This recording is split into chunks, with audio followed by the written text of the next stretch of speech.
आसन योगासन यदि हम प्रारंभ करें समय की उपलब्धता के आधार पर, ये नियमित रूप से कौन कौन से योगासन एक साथ किए जाने हैं। नंबर 1 ताड़ासन। इसमें मुख्य सावधानी ये है कि घुटनों में इसमें लोच नहीं लाना है, घुटनों में इसमें शिथिलन नहीं लाना है। दोनों पाँव के तलवे कारपेट में ठीक से बिछाए रखने हैं और शरीर का खिंचाव, कमर से नीचे का खिंचाव नीचे और कमर से ऊपर का खिंचाव ऊपर। ताड़ासन के तुरंत बाद ये वृक्षासन। दोनों हाथ फैला दिए हैं और एक पाँव के तलवे के दूसरे पाँव के जंघा की जड़ तक टिकाते हुए, इसमें घुटनों को मोड़ना नहीं है, घुटनों में शिथिलन नहीं लानी है, ये इसमें मुख्य सावधानी रखनी है।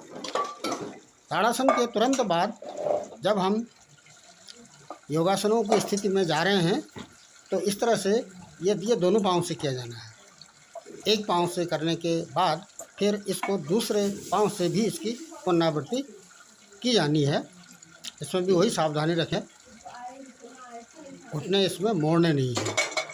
उसके बाद ये दोनों आसनों के बाद इस तरह से कमर का क्लॉकवाइज और एंटी क्लॉकवाइज इसमें घुमाव किया जाएगा। घुमाना है, ट्विस्ट करना है, केवल कमर घुमानी है, पूरे शरीर को इसमें नहीं घुमाना है।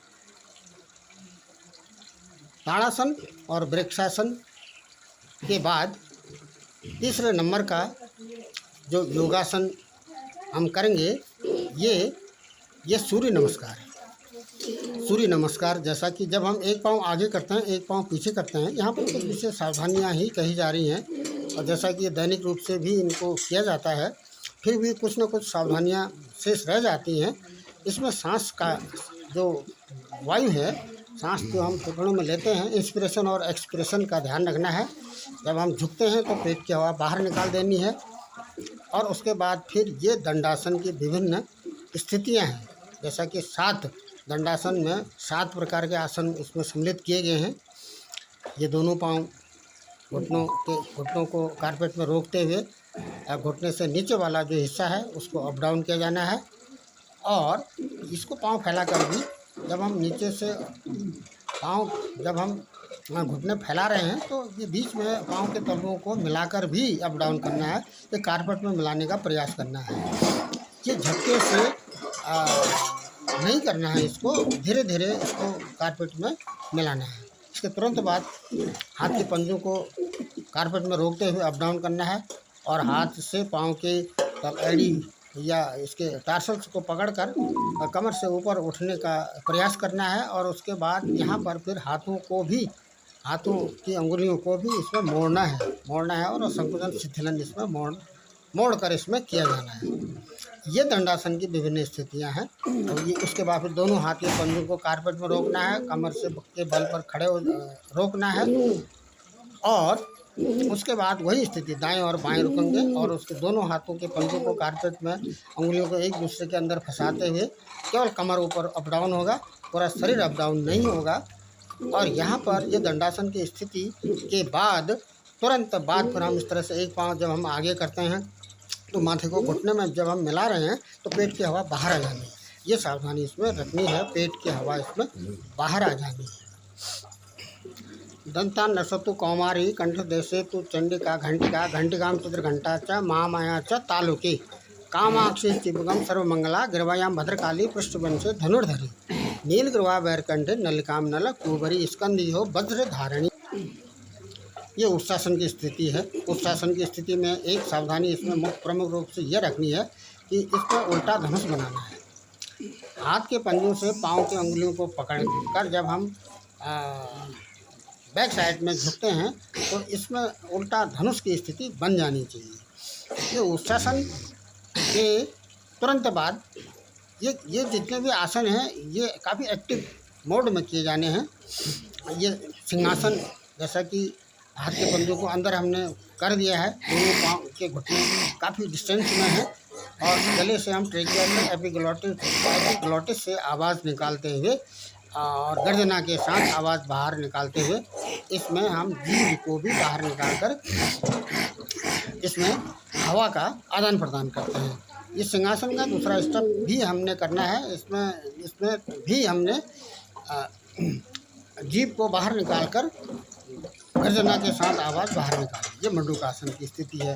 मंडूकासन में सावधानी ये रखनी है कि हाथ के थंब से नाभि को दबाना नहीं है, बल्कि जब हम पेट अंदर खींच रहे हैं तो स्वाभाविक रूप से ही इसमें नाभि अंदर चली जाती है। इसमें थोड़ी सी सावधानी अगर हम रह जाती है तो इसमें नाभि खिसकने का भी डर रहता है, इसलिए भी प्रत्येक इसके स्टेप्स को सावधानी से ही करना है। उसके बाद ये जो अब ये अगला आसन है, इसमें हमने ये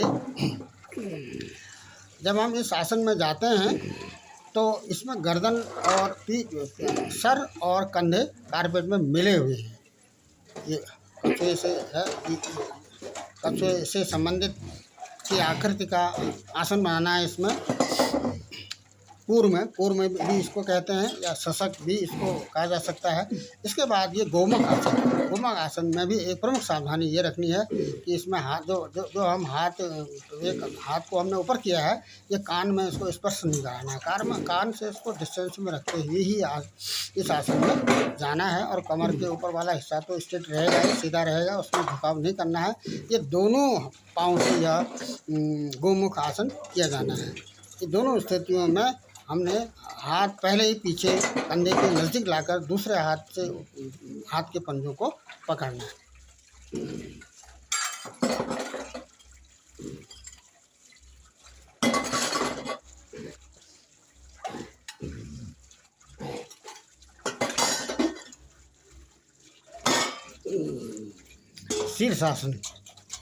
शीर्षासन यह भी जैसा कि दैनिक रूप से किया जाता है, समय की उपलब्धता के आधार पर इन आसनों को एक साथ किया जाना है।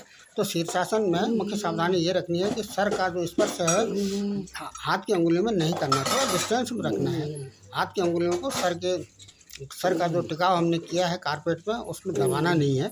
और जब ये दोनों पाँव के पंजों को हम अंदर बाहर कर रहे हैं तो पाँव के तलुओं को मिलाकर अंदर लाना है, और मिलाकर ही जब हम बाहर करेंगे तो फिर इसमें एड़ी और पाँव के टार्सल्स को क्लॉकवाइज और एंटी क्लॉकवाइज भी इसमें घुमाया जाना है।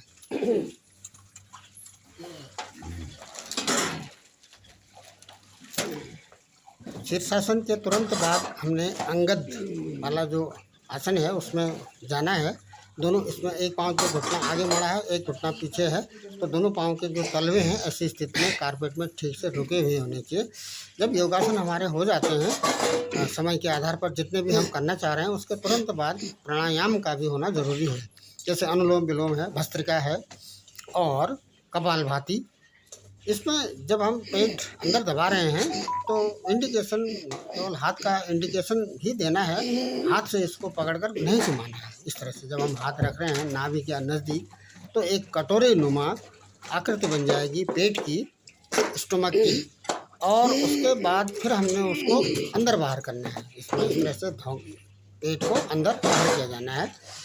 और जब हम अनुलोम विलोम की स्थिति में जाएंगे तो अनुलोम विलोम में जैसा कि ये सर्वविदित है, अधिक से अधिक हवा हमने अंदर लेनी है, और जितनी हवा हमने अधिक लेनी है उसको समय के अनुसार उसके यदि हमने एक स्टेप लिया है तो उसका 4 स्टेप रोकना है लंग्स में, और उसका 1 स्टेप बाहर करना है।